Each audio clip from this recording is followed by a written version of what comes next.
Hi, today we're going to teach you on how to open a demo account on MT5. Before we start, please don't forget to like and subscribe. Now let's begin. The first thing that we need to do is to open up MT5 first.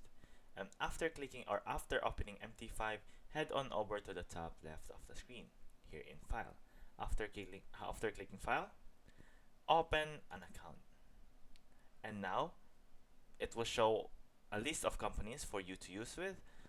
For this instance, we're going to use IC Markets as our company to open an account with. After that, hit next. And after that, you can create a trading account and you can choose different types here. These are our live ones, and here is the demo one. What you need to do here is to make an account and simply click on finish. And that's how you simply make a demo account on MT5. I hope this video helped, and thank you for watching.